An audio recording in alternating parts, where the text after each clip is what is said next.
The Muslim holy month of Ramadan is here. Millions will begin fasting from tomorrow, typically a time for congregating with family and friends.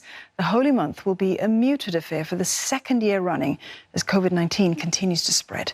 Our correspondents around the region are here to tell us how Muslims will be observing Ramadan this year. Well, first up, Saiful Bahri Ismail is in Jakarta.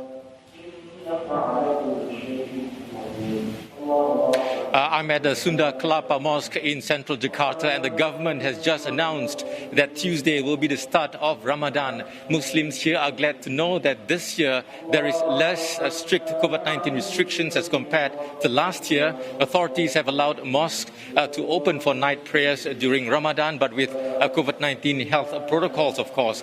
The number of worshippers will be limited to 50% of the mosque's capacity. Sermons will also be shortened to about 15 minutes. But in COVID-19 red zone areas or high-risk areas, authorities have urged people to do their prayers at home. Now, earlier the government had also given permission for mosques to conduct Eid al-Fitr prayers with COVID-19 health protocols. Last year, the Jakarta government did not allow mosques to be open during Ramadan to curb the spread of COVID-19. Now, even though there are relaxations on the conduct of prayers during Ramadan, the Indonesian government is also wary that the country is not out of the woods yet in this pandemic. COVID-19 vaccinations will continue during the fasting month, but it will be administered at night after the breaking of fast. Authorities have also imposed movement restrictions and has already announced a cut in the number of holidays during Eid from 8 to 5 days. Authorities have also banned Indonesians traveling back to their hometowns at the end of Ramadan, what is known as mudik or exodus.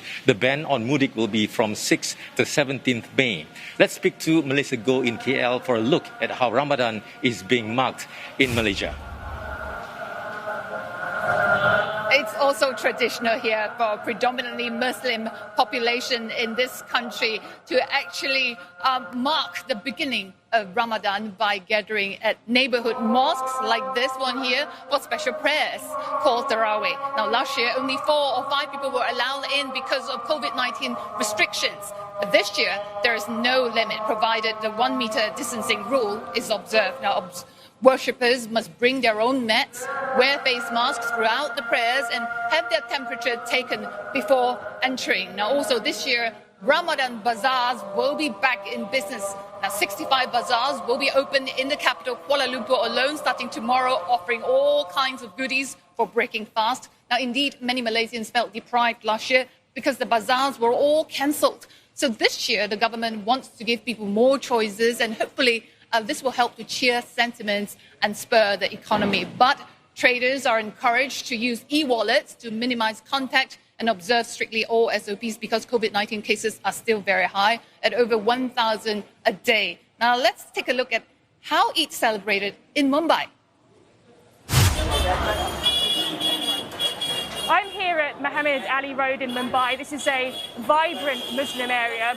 Currently, there are a lot of people out and about. They're getting takeaways, getting food here. This is normally home to a huge street market during Ramadan, but it's been very much scaled down this year because people are only allowed to do these takeaways. They don't have all the usual food stalls that are normally here because of this COVID-19 surge. Now, Maharashtra, which is where Mumbai is located, is seeing a very, very large number of these cases. It's the worst affected state in the country, and it means that as India sees these record COVID-19 numbers on a daily basis, Maharashtra and Mumbai have introduced very strict restrictions. So it's bustling here now at Muhammad Ali Road, but in 2 hours from now, there'll be a night curfew that's in place in Mumbai and Maharashtra.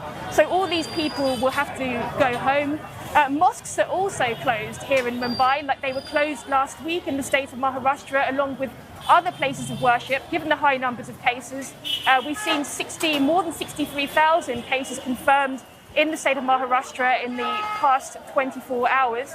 So that's a huge concern. There are other parts of the country as well, including Delhi, Bangalore. They've also introduced night curfews, so people celebrating there will also be impacted. There's also a weekend lockdown here in place in Mumbai and Maharashtra.